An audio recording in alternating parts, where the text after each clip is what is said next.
FM 89.1, Radio Universidad. ¿Cómo te va, Agustín? Buenas tardes, Ariel del Aquila te saluda. Hola, buenas tardes, ¿qué tal? ¿Cómo estás? Muy bien, gracias por atendernos. Bueno, contanos un poco qué es lo que está pasando en materia económica. Realmente hoy una escalada del dólar impresionante, que además viene acompañado por una suba del riesgo país, por una caída en las bolsas allí en Nueva York. Contanos qué está pasando, por favor. Sí, mira, en realidad hay una pérdida de confianza absoluta en la economía argentina a partir de las medidas, digamos, de la realidad que se presenta después de todas las medidas que se fueron tomando. Yo lamento, pero oportunamente hace mucho tiempo que veníamos advirtiendo sobre que esta situación iba a ocurrir en algún momento a partir de todas las decisiones que el gobierno venía tomando. Iban aumentando mucho el nivel de vulnerabilidad de la economía, excesivos niveles de deuda en dólares, bicicleta financiera, trazo cambiario, desregulación de los flujos de capitales, una inflación de costos lanzada que disparaba la inflación y apuntaba a reducir el poder adquisitivo de los salarios, debilitaba el mercado interno. Digamos, todo el análisis que veníamos haciendo mostraba que esto nos empujaba a una crisis. Bueno, hoy la crisis se hace presente, la tenemos adelante en las narices, está ocurriendo, lamentablemente estamos en medio de la crisis, lejos está de haber pasado, de haber llegado a niveles donde uno dice, bueno, ya está, hasta acá llegamos, estamos en medio de una pérdida de confianza, una corrida y un desarme de posiciones en Argentina y un refugio en el dólar que todavía le queda un trecho por recorrer. La realidad es que cuando uno hace un análisis de acá para adelante, los dólares no alcanzan, se cortaron todas las fuentes de financiamiento que Argentina vino explorando los últimos 2 años y medio. Hoy el mercado internacional no le presta más plata a Argentina, se recurrió al prestamista en última instancia, que es el Fondo Monetario Internacional. La plata del Fondo Monetario Internacional tampoco alcanza, y hoy, en una cuestión insólita, sale el presidente ante del mercado. Primero es insólito que lo haga el propio presidente, ¿no? Sí, generalmente estas cosas se utiliza algún fusible por la duda, que suele ser un ministro, algún funcionario. Esto habla de la gravedad, ¿no?, de la situación. Sí, por eso, pero me parece un mal asesoramiento monumental. Sale el propio presidente a dar un anuncio en un mensaje grabado de 3 minutos, que es lo único que generó es incertidumbre, pánico y más desconfianza. Por eso tuvimos lo que tuvimos. Yo hablé con algunos medios locales donde me llamaron al minuto que terminó el mensaje y les digo, mire, hoy va a ser un día terrible para el mercado financiero, conociendo el comportamiento de los mercados. Frente a un mensaje de esa característica, lo único que genera es pánico, digamos, no hubo ningún anuncio concreto. Primero, yo tengo mis serias dudas, conociendo cómo funcionan las cosas, de que realmente esto haya sido acordado con el Fondo Monetario. Además, me parece que fue un anuncio disparatado para tratar de contener la situación que se venían viviendo en las últimas horas, que indicaban que hoy iba a ser un día complejo. Pero salió el tiro por la culata, porque no solo no se logró contener, sino que me parece que precipitó una situación que hoy hubiera sido compleja de todas formas, pero no tan compleja. Esto generó un nivel de pánico muy importante. El propio presidente, dando un anuncio grabado, diciendo vamos a adelantar los fondos comprometidos por el Fondo Monetario, da cuenta, primero, que lo que dijo el ministro hace 2 días, de que el programa financiero estaba cubierto y que hacían falta solo 7.500 millones de dólares, que algunos salimos a aclarar que eso era mentira, que no es así, que es mucho más lo que hace falta y que los dólares no están. Hoy quedó en evidencia que los que decíamos eso tenemos razón. El ministro mintió, si no el presidente no sale corriendo a decir vamos a adelantar 2 años del dinero comprometido. Segundo, está diciendo implícitamente que el acuerdo que firmó con el Fondo Monetario, donde nos dijeron que estaba todo bárbaro, que eran desembolsos trimestrales, que era en función de unas metas que eran muy cumplibles, lo que está dejando implícito hoy con ese anuncio es que no alcanzan los desembolsos trimestrales porque hace falta más, que las metas no se van a poder cumplir y que entonces le están pidiendo al fondo, por favor, adelantar la plata aunque no cumplamos. Entonces, digamos, el panorama que se presenta es desolador. En este contexto, cuando hay pérdida de confianza, cuando los inversores toman la decisión de refugiarse y salir de activos en pesos y estas cosas, es muy difícil encontrar dónde termina. Hoy no hay un techo para el dólar. Hoy, si uno hace un análisis que te marque qué tipo de cambio te permitiría cerrar el frente externo, que hoy es imposible de financiar, el otro día hacía algunos cálculos y me daba en torno a los 42 pesos. Que bueno, sería letal para la economía cotidiana, ¿no? Claro, bueno, lo que pasa es que yo veo con preocupación que hoy el gobierno mira una parte de la película. Hoy el gobierno le tiene mucho miedo al mercado financiero, ¿sí? Al Fondo Monetario, al mercado financiero, a los bancos. Ahora, se supone que se mueven en esas aguas, porque la mayoría de los que componen el gabinete económico son especialistas en la bicicleta financiera. Sí, lo que pasa es que ahí también se cometió un grave error, que yo también del día 1 lo dije, que fue la llegada de Luis Caputo al Banco Central.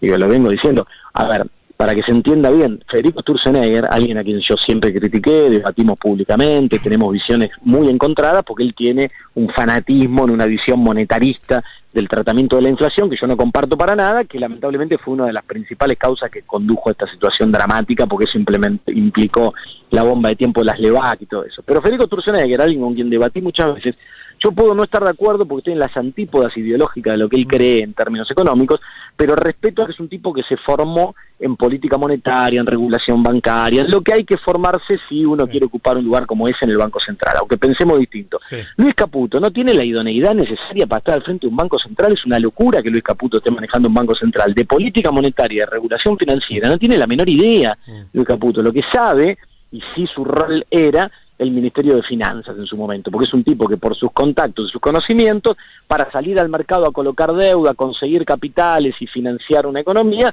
tiene la habilidad para hacerlo. Se cayó en una política de endeudamiento que yo no comparto, pero el tipo con la habilidad para hacerlo, para ese lugar funciona. Ahora, en el Banco Central no tiene nada que hacer.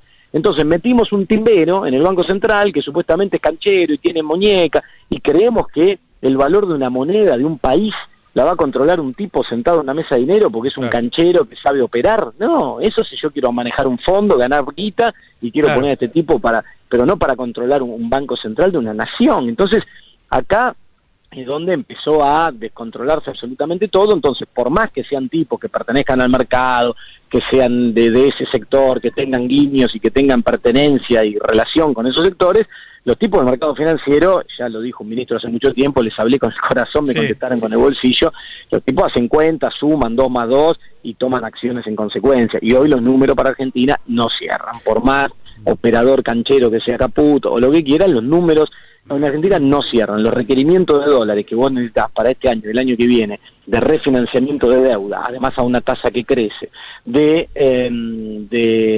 financiamiento del déficit comercial, de la cuenta turística, de la fuga de capital, etcétera, arma un conjunto de dólares que hoy la economía no tiene, no genera, no le alcanza ni con la plata del Fondo Monetario, y entonces el mercado dice, ¿cómo van a hacer estos tipos para sostener esta situación? Vayámonos antes que sea demasiado tarde. Y entonces, en ese sentido, el dólar por ahora no tiene techo, y yo creo que hasta que estemos en niveles de 40 pesos, por ahora tampoco va a haber un techo a la vista.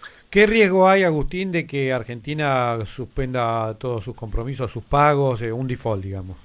Mira, por ahora no, el gobierno va a hacer todos los esfuerzos que puede, porque es un gobierno que por sus características y su concepción ideológica no va a declarar un default, va a defender eso a capa y espada hasta el último minuto, pero el riesgo de default aumenta, el mercado lo percibe y por eso, sube el riesgo país, se van los capitales, etcétera. ¿Pero por qué? Porque acá el problema que vos tenés es, el gobierno mira solo una parte de la película, entonces dice, yo con un dólar a 40 y pico de pesos y una economía en recesión, cierro el frente externo que hoy no puedo financiar, y le doy una señal al Fondo Monetario, etcétera, de que los dólares no se me van a estar yendo por ahí. Bien, ahora, esa suba del dólar, lo que hace por el otro lado es aumentarte terriblemente la carga de la deuda. Claro. La deuda que se tomó durante estos últimos 2 años y medio es deuda en dólares. Claro, entonces, vos pensás hoy, una devaluación del 8%, es un aumento de la carga de la deuda terrible en el presupuesto, porque el presupuesto vos generás peso, no generás dólares. Hoy la economía argentina no ingresa dólares de manera genuina, porque tiene salida por todos los frentes, no exportamos o exportamos mucho menos de lo que importamos, entonces no hay forma. Ahora, eso te aumenta la carga del peso de la deuda. Para respetar el pago de intereses con una carga de la deuda que aumenta por la propia devaluación, vos tenés que recortar cada vez más el resto de las partidas presupuestarias. Entonces, el ajuste que anunció Duhovne hace poco para el año que viene de 300.000 millones de pesos, que es una animalada, se queda cortísimo en este escenario. Entonces, si vas a un escenario de ajuste más dramático, en algún momento la situación económica y social interna deja de resistirlo. Cuando no lo puedas resistir más, ahí vas a tener que darte vuelta y decir, bueno, ¿cómo hago para seguir pagando los intereses de la deuda que son insostenibles? Y ahí aparece el fantasma del default nuevamente, que el mercado financiero anticipa y toma sus medidas, ¿no? Por eso es que está pasando esto. Y a tu criterio, ¿qué es lo que debería hacer el gobierno, el equipo económico? ¿Cuáles son las 2 o 3 medidas de emergencia que debería tomar mañana a primera hora? No, mira, la verdad es que hoy ya mucho margen de maniobra no le queda, por eso me parece que vamos a un escenario muy delicado. Hasta ahora tomó manotazos de ahogado que lo único que hicieron fue perjudicar las cosas. Yo lo vengo advirtiendo cuando dijeron, bueno, a ver, para garantizarnos la licitación del EVAC, le hacemos que los bancos pongan encajes y compren más Levax. Yo dije, esto es una locura. Después le dijeron a los bancos, no, ahora no las pueden vender, la tienen que cambiar por una nota a un año. Yo dije, esto es una locura, le saca liquidez al sistema financiero. Después las tasas de interés las subieron a niveles de 47%. Cada medida que fueron tomando fue un manotazo de ahogado que iba complicando cada vez más las cosas. Hoy no veo más margen de maniobra.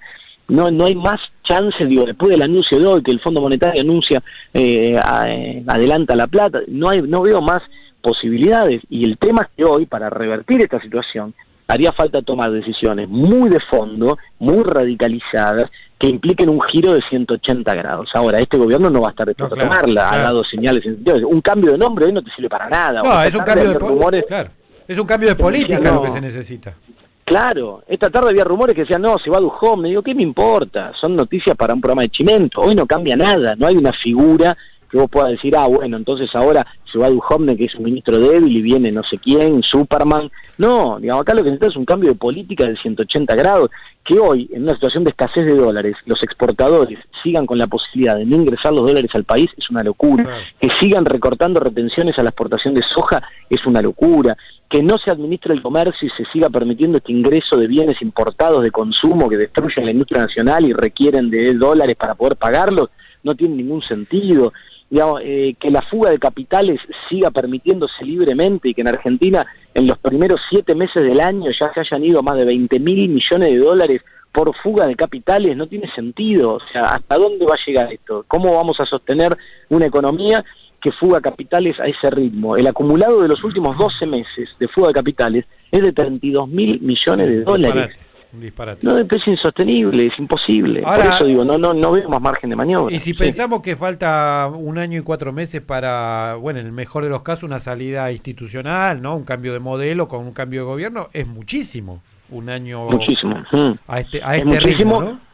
Vamos a transitar una situación muy dura ahora los meses que vienen, es mucho tiempo y lamentablemente otra cosa que me genera mucha preocupación es que hoy no veo alternativas desde la política que planteen, digamos, un escenario un poco más atractivo para adelante, o que la gente encuentre que frente a esta situación y este fracaso a la vista de esta política económica encuentre una alternativa que resulte atractiva, esperanzadora. Me parece que hoy estamos viviendo una situación muy compleja, donde si hay que hacer algún traspaso institucional hay que ver qué acuerdo se termina llevando adelante, pero vamos a meses duros, porque aparte de ese tipo de movimiento también en el plano político, a la economía le pega, la condiciona, digamos, entonces se va agravando la situación.